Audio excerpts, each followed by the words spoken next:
Famille, la paix, dans la mesure du possible, soit sur chacun d'entre vous. En direct d'Addis, capitale d'Éthiopie et terre de l'Union africaine. On a quelques rendez-vous importants cette semaine. D'accord? Toujours dans l'optique de notre mission politique, toujours dans l'optique du combat que nous menons contre le système que vous et moi connaissons plus que jamais.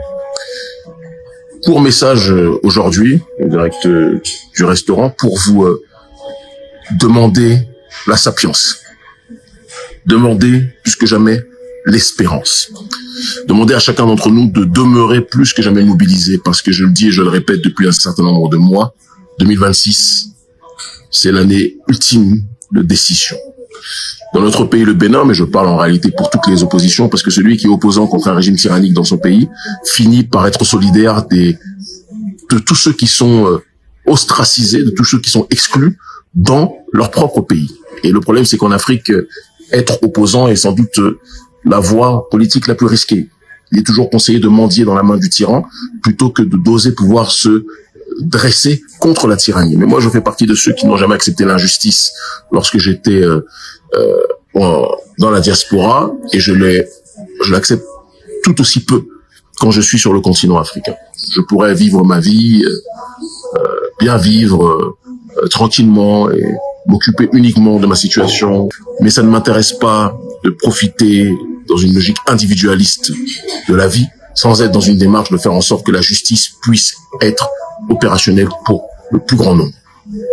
Et donc c'est pour cette raison que je vous appelle à l'espérance, à la résilience, à la patience, à la sapience, mais surtout à la puissance, à la volonté de puissance. 2026 va être notre année. Talon, en effet, a pris en otage le pays, on ne peut pas le nier. Talon a fait un coup d'État constitutionnel en révisant la Constitution sans aucun référendum, en imposant une prolongation de mandat pour ses pions stratégiques, en créant un Sénat pour qu'il puisse continuer à diriger le pays sans l'aval de qui que ce soit. Ça ne sera pas éternel. Quand il y a un coup d'État constitutionnel, généralement, ce qui se passe, c'est qu'il y a une opération de restauration de l'État qui vient par la suite par les corps constitués qui sont alliés à la dynamique de la résistance de citoyens patriotes et de citoyens panafricanistes conséquents. C'est vers cette voie que nous ne voulons pas aller. Ce que je fais n'est pas un souhait, mais c'est une analyse prospective. Personne n'appelle à la déstabilisation du pays. Mais le seul qui a opéré la déstabilisation de notre pays, c'est Patrice Talon. En violant le droit de la population à pouvoir décider de sa propre destinée, en empêchant l'opposition de pouvoir au présidentiel se présenter, en empêchant l'opposition de pouvoir exister. Ils ont imposé une nouvelle norme qui me fait sourire, la norme de la trêve politique. D'accord? C'est-à-dire que sur 7 ans, ils ont déjà prolongé les mandats sans électifs, sans que on accorde une quelconque possibilité pour le peuple de pouvoir s'exprimer. Et maintenant, on impose sur 7 ans, 6 ans de silence politique pour l'opposition. 6 ans, on doit faire que des atalakou aux dirigeants. Et si on fait pas d'atalakou, on va se retrouver dans une situation de répression et de persécution. Ils ont déjà incarcéré un nombre important de gens qui osaient dénoncer leurs exactions, ou pousser à l'exil ceux qui osaient se dresser contre leur folie et leur radicale et extrême soumission. C'est quelque chose qui ne peut pas être éternel, qui ne pourra pas toujours se passer, nous ne pourrons pas l'accepter. Et donc je le dis, quand généralement il y a dans nos pays des coups d'État constitutionnels, souvent s'ensuivent des opérations de restauration de l'État de corps constitués. Et des citoyens patriotes panafricanistes qui sont dans une dynamique, et souvent c'est les deux, d'accord, qui sont dans une dynamique de pouvoir changer la destinée de notre population. On n'a pas d'autre choix. Et je pense que c'est ce qui va se passer dans les temps à venir. C'est ce à quoi, en tout cas, bon nombre de gens que je connais travaillent, la restauration de l'État. Quand vous engagez un conducteur de bus pour vous emmener de la destination A à la destination B, et que ce conducteur de bus a visiblement un coup dans le nez, et vous emmène à la destination Z au lieu de vous emmener à la destination B, si vous le laissez vous conduire dans le ravin, vous êtes responsable de ce qui va vous arriver. Et donc je le dis et je le répète, nous n'allons pas laisser notre pays, le pays de Géant, le pays de Béanzin, le pays de Biogera, d'accord, le pays des Agoché, nous n'allons jamais laisser ce pays dans les mains d'une tyrannie développementaliste, une tyrannie qui considère que la soumission aux accords de Bretton Woods, aux institutions de Bretton Woods, qui considère que la soumission au processus néolibéral économique est la solution. Alors, ils sont illibéraux sur le terrain de l'organisation sociétale, ça c'est indéniable, mais ils sont profondément dans une dynamique néolibéraliste et développementaliste sur le terrain économique. Tout ça, c'est le continuum sur le terrain politique et économique du néocolonialisme, et nous ne pouvons pas l'accepter.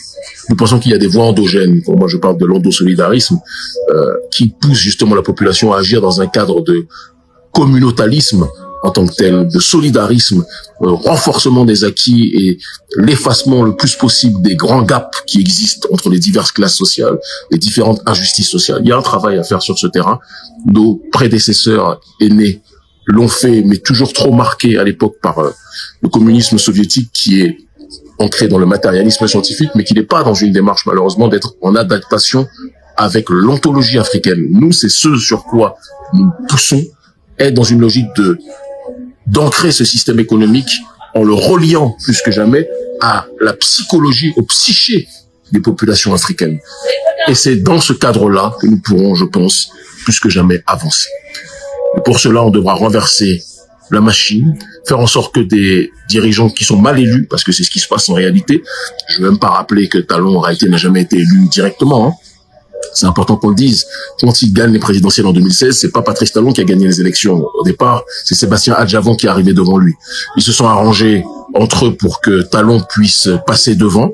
Il a fait croire à Adjavon qu'il allait avancer avec lui. Et une fois qu'il arrive au pouvoir, Game of Thrones, il a tout fait pour l'éteindre.